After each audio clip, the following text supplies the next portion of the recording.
নমস্কার বন্ধুরা, আমি অরিন্দম চলে আসলাম আজকে এই মুহূর্তে বিরাট একটা আপডেট। কেন্দ্রীয় সরকারি কর্মচারীদের অষ্টম বেতন কমিশনের কিন্তু বিরাট একটা গুরুত্বপূর্ণ আপডেট নিয়ে আজকে কিন্তু ভিডিওটাতে জানাবো যে অষ্টম বেতন কমিশন কিসের উপর গঠন করা হবে এবং অষ্টম কমিশন সম্পর্কে কিছু তথ্য আজকে আপনাদের কাছে শেয়ার করবো। সব ভিডিওটা কিন্তু খুবই গুরুত্বপূর্ণ হতে চলেছে।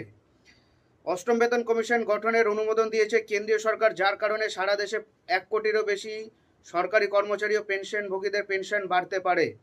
এই খবরের পর অনেকেই জানতে চান যে নতুন বেতন কাঠামোতে তাদের মাসিক আয় কত বাড়বে।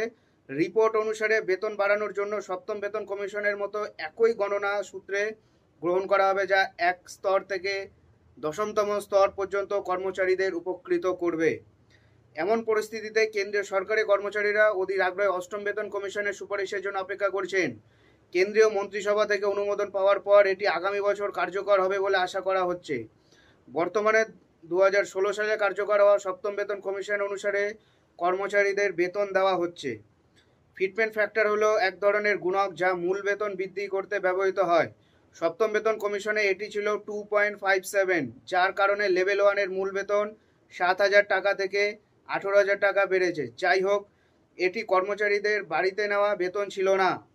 মহার্ঘ ভাতা, বাড়ি ভাড়া, পরিবহন ভাতা এবং অন্যান্য সুবিধা যোগ করার পরে মোট বেতন গিয়ে দাঁড়ায় 36,020 টাকা। অষ্টম বেতনে ফিটমেন্ট ফ্যাক্টর 2.86 বাড়বে বলে আশা করা হচ্ছে, কিন্তু এতটা ফিটমেন্ট ফ্যাক্টর দেবে না। খবর আসছে যে অষ্টম বেতন কমিশনে ফিটমেন্ট ফ্যাক্টর বাড়িয়ে 2.86 করা যেতে পারে। যদি এটি ঘটে তাহলে লেভেল 1-এ মূল বেতন 18,000 টাকা থেকে বেড়ে 51,480 টাকা হবে।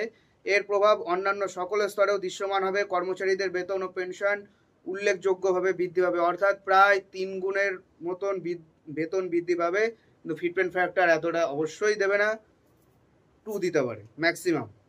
অষ্টম বেতন কমিশনের বেতন বৃদ্ধি কোন স্তর থেকে কত বেতন বাড়বে? লেভেল 1, যেখানে আছে peon, attendant, support staff, basic বেতন 18,000 টাকা থেকে বেড়ে 51,840 টাকা হতে পারে, অর্থাৎ 33,480 টাকা বৃদ্ধি পেতে পারে। লেভেল 2, লোয়ার ডিভিশন ক্লার্ক, বেতন 19,900 টাকা থেকে 56,914 টাকা পর্যন্ত বৃদ্ধি পেতে পারে, যা 37,014 টাকা বাড়ছে। লেভেল 3, কনস্টেবল আর দক্ষ শ্রমিক, বেসিক বেতন 21,700 থেকে 62,062 টাকা 40,362 টাকা বৃদ্ধি পেতে পারে।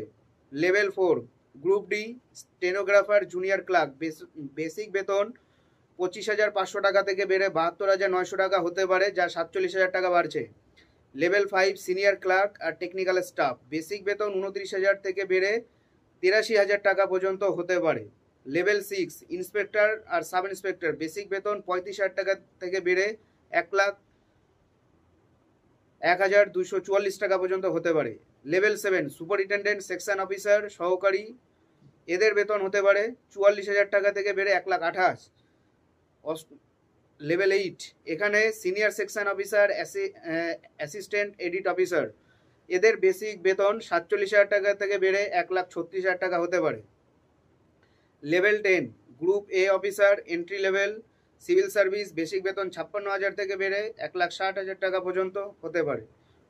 অষ্টম বেতন কমিশন কেন্দ্রীয় সরকারের কাছে রিপোর্ট জমা দেবে, তারপরে সুপারিশগুলি বাস্তবায়নের বিষয়ে সিদ্ধান্ত নেওয়া হবে। সব কিছু সময় মতো হলে আগামী বছর থেকে কেন্দ্রীয় সরকারি কর্মচারীরা নতুন বেতন পেতে শুরু করতে পারেন।